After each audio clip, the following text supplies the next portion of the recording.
second ever extended version of Race Ready with Maria, and this week we are talking Southern 500. Again, we have the nice little lighting back there. Today I'm wearing my Whelen Modified shirt, and we are ready to rock. I'm excited.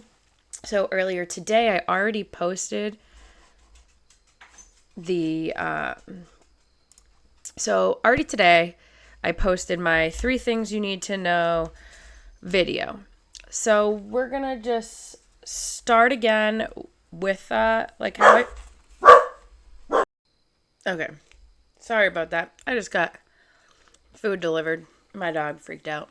I'm trying not to edit this YouTube that much because honestly, after making the TikTok, recording the podcast and editing the podcast, and then the YouTube, I need the YouTube to be easy. So you guys are going to get more behind the scenes here than the other two because I just don't have the time and energy to edit this. But I think it's also more fun. You get to know me a little better. So let's resume where we picked off. Okay. So I'm kind of torn if I want to really break down an intro to some playoff stuff or save that for my live tomorrow. Maybe I'll do an ad hoc. But basically, where we're going to start is William Byron. So William Byron has the best average finish of all active drivers in the next gen car with an average finish of 9.1. In the 7 races that we've had at Darlington in the next gen car, he has 5 top 10s. One of those was due to a DNF. One of those, as in not getting the top 10. He also won here in 2023. So I think, and he's number 1 in points here in the next gen car too. So with having the best average finish, being top in points, and having a win here, I feel like that shows he can be pretty good here. He also has 2 poles, which out of the active drivers is tied for the most with Joey, who also has 2. Hendrick has in total 9 poles here. They also have the most wins here with 16 wins.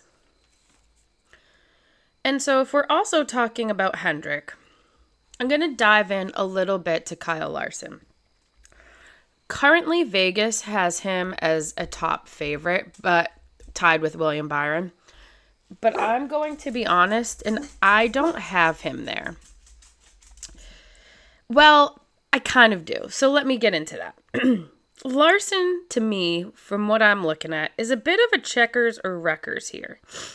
He won this race in 23, the fall race, which I happened to be at.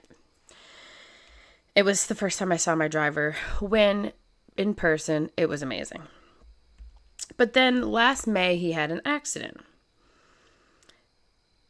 Then last September, he was 4th. So every other race at Darlington, he's finishing first, finishing in the top 5, or wrecking. And if we're going off of that pattern, this spring, he had a suspension issue. So to me, that means he could be good for a good race this fall, aka this Sunday. Larson has led the most laps here as well out of all the active drivers. So I'm not 100% confident about Larson, but I do think if we're following trends and statistics, he's ready for a good race. Number 2, I start to go into Tyler Reddick. So all time, Tyler Reddick is 3rd in average finish here with an average finish of 12.3. In the next gen car, he's 4th with an average finish of 10.7. He's also 4th in points in the next gen car. And this past April, he came in 4th here. Now, last September, he did come in 10th. So I'm kind of thinking maybe top 5, maybe top 10 for Tyler Reddick. He is in the playoffs, so he needs to have a good race to ensure he can make it to the next round. But Toyota is not really historically amazing here. So yeah, Fords really haven't had a lot of wins here. Chevrolet leads the most with 44, then Ford with 34, and then Toyota with 11. But I don't think that means it's not possible. Truex has 1 here. Denny Hamlin has 5 wins here. So it can be done, and it has been done more recently.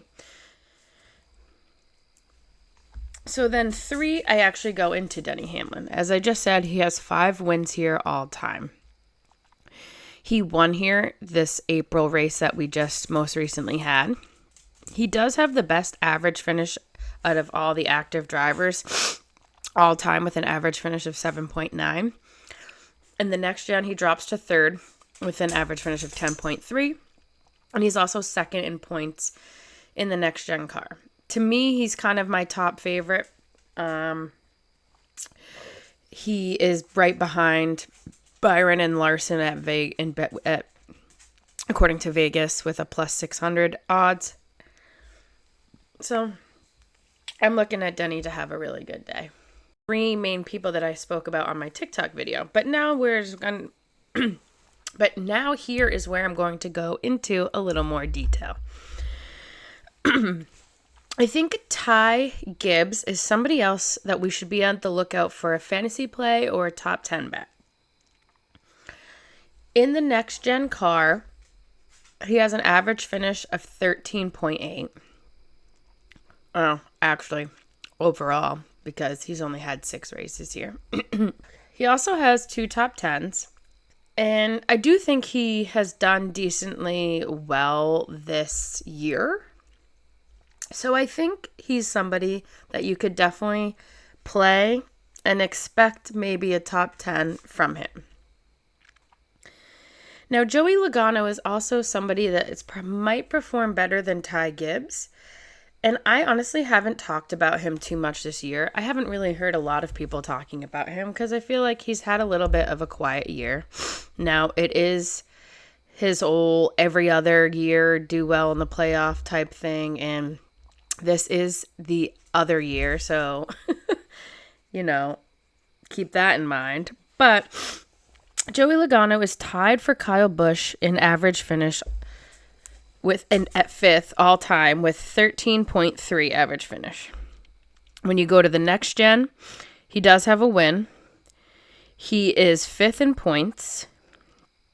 He's 5th in average finish with an average finish of 11.0. And I don't actually know where he came in this race. He did only come in 13th this spring.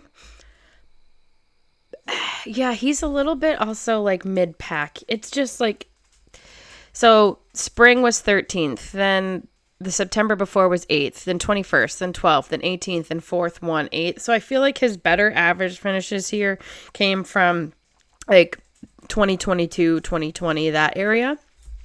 And not as well lately, but he still historically is a higher up there. So that's why I'm not like super high on him, but I don't think he's going to do bad.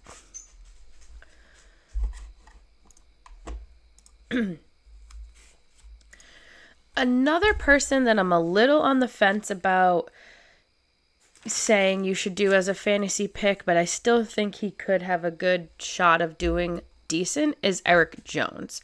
So Eric Jones does have 2 wins here. One of them is in the next gen car. He has an average finish in the next gen car of 17.3. So not amazing, but not the worst. He does have 1 win.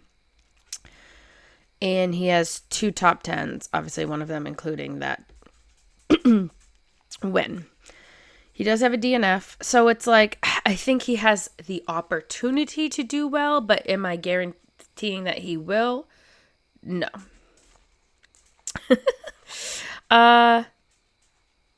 Yeah, so like, really, I'm high on like Reddick, Byron. Larson has the opportunity to do well. Joey Logano has the opportunity to do decently well. And I think Christopher Bell can also have the opportunity to do decently well. He had, in the next gen car, he has the second best average finish with an average finish of 9.6. He came in third in the spring race here. He is third in points here. He has never won. So, and he's in the playoffs. So that's like a little extra motivation right there.